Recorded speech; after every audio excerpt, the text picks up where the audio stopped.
So hi guys, for our ingredients, we have first melted butter, we have 2 eggs, and then of course for our chai, we have flour, cocoa powder, and then may sugar dyan, and then a pinch of salt, and then konting baking powder. So that's it. So very simple ingredients for our brownie recipe. So tabi muna natin yung dry, and then we'll first start off with the eggs. Yan. So first, syempre kailangan nating i-break yung eggs, gaya ng pag-break sa'yo ng eggs mo. So same thing, for the second egg, syempre make sure na hindi siya hard-boiled egg. So there. So let's set that aside. And then of course, what you have to do is get the beater and then beat the eggs. Ikot-ikot lang, ikot-ikot lang, ikot-ikot lang, ikot-ikot lang, ikot-ikot lang, ikot-ikot lang, ikot-ikot lang, ikot-ikot lang, ikot-ikot lang, ikot-ikot lang, ikot-ikot lang, ikot-ikot lang, ikot-ikot lang, ikot-ikot lang, ikot-ikot lang, ikot-ikot lang, ikot-ikot lang, ikot-ikot-ikot lang. By Sarah G. So we move to our dry ingredients. Syempre, yung kanina, and then our wet ingredients. So what we have to do is incorporate it dun sa dry. So ipo-pour mo lang siya over it. Gaya ng pagka-over mo sa ex mo. So ikot mo lang ulit. So what you have to do is mix it. Parang ipo-fold mo yung dry with the wet. Then of course, we have to add in the butter, the melted butter. So ibuhos mo lang lahat hanggang wala nang matira sa'yo.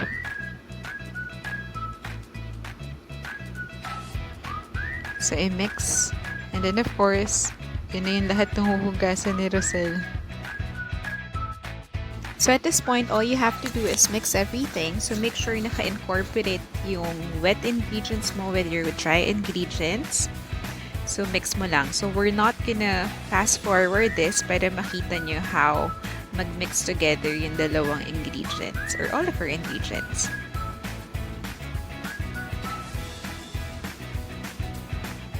Yan. So, it's easier using your beater kasi madali mo siyang igigilid dun sa container mo so you can get all of the dry ingredients and mix it with your wet ingredients. Yan.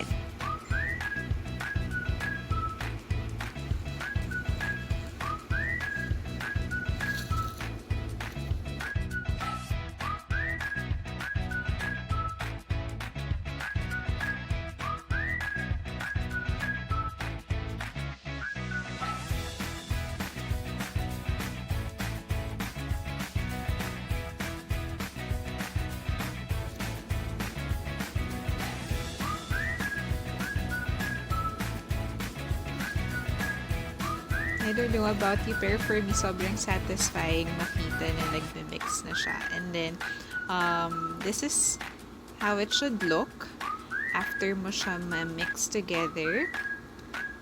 Parang gooey paste, chocolatey paste. So, that's gonna be your brownie base. So, pwede kang mag-add ng nuts, ng chocolates, raisins, or even oatmeal, so you can add those, but basically this is your base. So kung ano mang toppings or kung ano mang stuff or kung ano mang gusto mong nandun sa brownie mo, then you can add that. Yan. So since okay na siya, you want to take everything out of the beater. So there.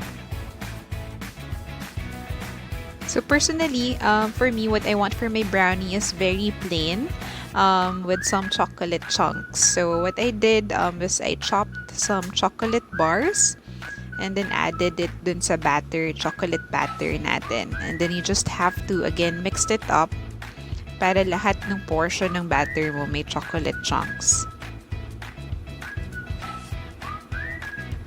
So you just have to mix it.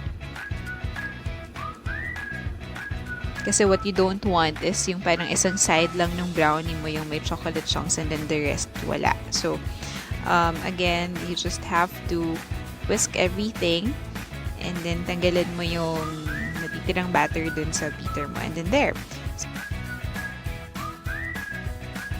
So to start the baking process, of course, we have yung oven pan natin. We lined it with foil and then nag-spread kami ng konting butter para lang hindi siya dumikit kapag na-bake na siya. And then all you have to do now is to pour yung batter natin dun sa pan evenly. Make sure makover natin yung lahat ng surface ng pan. Yan. So, since you can also see the chocolate chunks, you can distribute it evenly dun sa pan mo. So we're not gonna use any electric oven in this recipe. We'll just be using a regular oven toaster.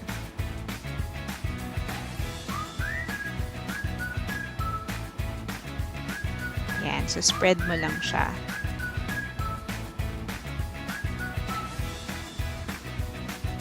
You just have to repeat the process until makover mo the entire surface of the pan.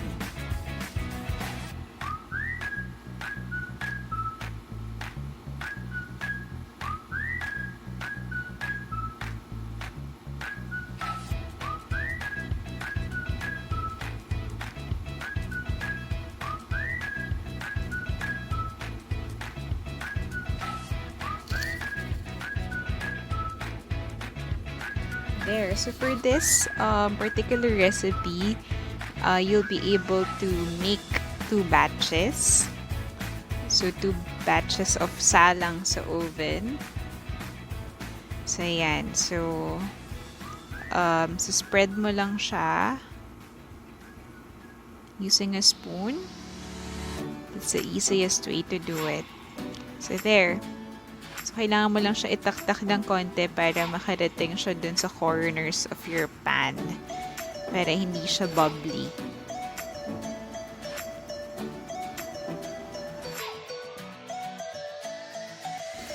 So, yun. So, hindi na namin pinakita yung baking process. And then, ito na yung finished product natin. Just using an oven toaster. So, you just have to cut it evenly. Yan, para squares. Parang brownie squares na siya. Or rectangles pala. It's not squares.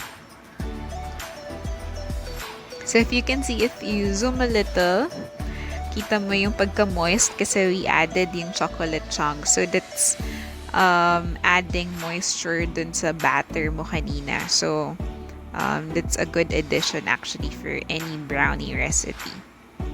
So if you don't have kahit mga nuts, walnuts, or raisins, or cranberries, as long as you have chocolate chunks, that's good to go.